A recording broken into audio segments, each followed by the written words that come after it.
What if life isn't meant to always get better? Exploring how growth often emerges through descent, not ascent. Have you ever been humming along with life, only to have the proverbial rug pulled from underneath you? I can recall one such moment in my 20s, when my upward climb towards what I thought was stability and happiness suddenly turned into despair. It happened when, while leaving my apartment building for work one morning, I collapsed into a tearful heap in the hallway. After spending the last couple of years working hard to establish my career and saving enough for a down payment on my first home, I was thrown into disarray when the long-term relationship I was in ended. I soon found myself without a home or a relationship. Living in my brother's spare bedroom with nothing but a suitcase from my old life, I found myself facing a long period of grief, guilt, heartbreak, and the need to start all over again. I recall walking to the bus stop every morning during that time, seeing my breath linger in the cool of the morning, repeating Sharon Salzberg's loving-kindness meditation. May I be safe. May I be happy. May I be healthy. May I live with ease. It was my way of staying present to myself and maintaining compassion for my situation. What if life isn't meant to always get better? What if growth sometimes comes from descent rather than ascent?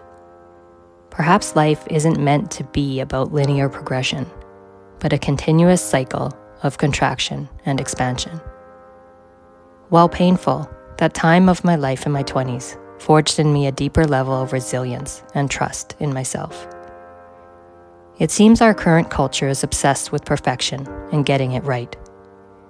One example that comes to mind is the standard we now have for young adults seeking university admission. High school graduates in my city currently face this challenge, as acceptance requires an academic average of 90% or better. Our culture insists on daily perfection. And yet, almost all of life's lessons where growth occurs are learned by doing it wrong. Making an ill-timed joke, not handling a situation well, or saying something cruel all lead to great disappointment and judgment on ourselves. We lament why we couldn't be better or get it right. In those moments when we feel horrible about ourselves, we are challenged to respond with compassion towards our imperfections rather than with criticism. Facing life's mistakes, disappointments, and darkness reveals its reality. It exposes us to our limitations, our heartbreak, and to the depths of our own humanity. Just like my morning meditations as I walk to the bus stop, what if instead of judgment towards ourselves, we took a moment to pause, breathe, and whisper, "May I be safe." In her book, Our Unforming, De-Westernizing Spiritual Formation, Cindy S. Lee observes that Western culture seems to understand change as being a linear progression. Quote, "The Western understanding of change tends to be linear. Although change is unpredictable and disruptive, we in the West tend to believe that all change leads to progress. We are a future-oriented culture, so we expect change to result in continual advancement." Unquote.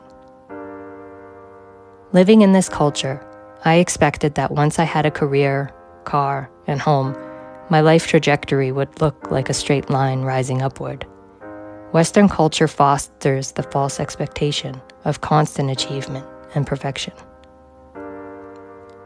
On the other hand, Eastern culture's views of change tend to be cyclical.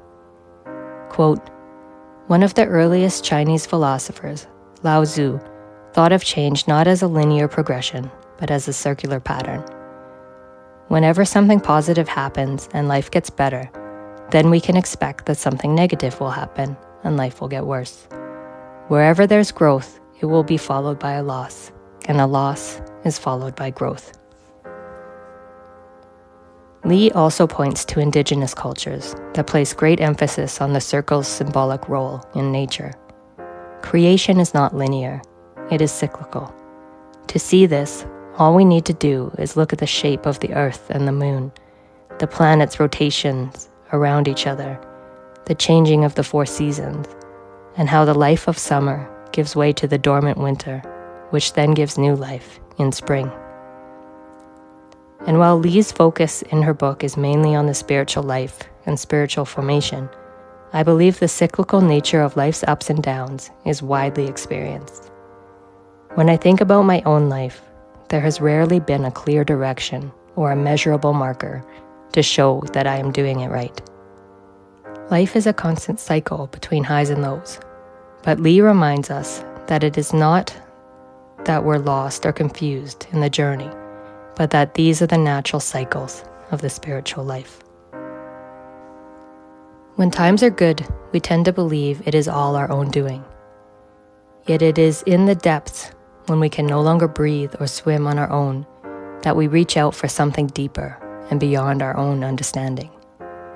It is with this view of life's cyclical nature that I pause to examine my own expectations. I begin to understand that suffering and discomfort are not obstacles to be avoided, but paths to be welcomed. For through these darker times, we are held by mystery and transformed. Perhaps the darker places are not voids, but spaces where transformation occurs, where love and suffering intersect, and where the core of our humanity and divine interbeing is revealed. Unlike what many tellings of the hero's journey lead us to believe, transformation is not a one-time event, but an ongoing process. This uneven route requires vulnerability and commitment. Though we do not wish for suffering or sadness, I do believe we are called to embrace it, not as punishment or failure, but as a necessary path for growth, healing, the expansion of love, and participation in the fullness of life. The human experience is inseparable from both love and suffering. We will experience chilling days when the skies are filled with dark clouds, and we will also stand in the gentle warmth of the sun on our own skin. Our task is to remain open to both. With warmth and gratitude, Brooke.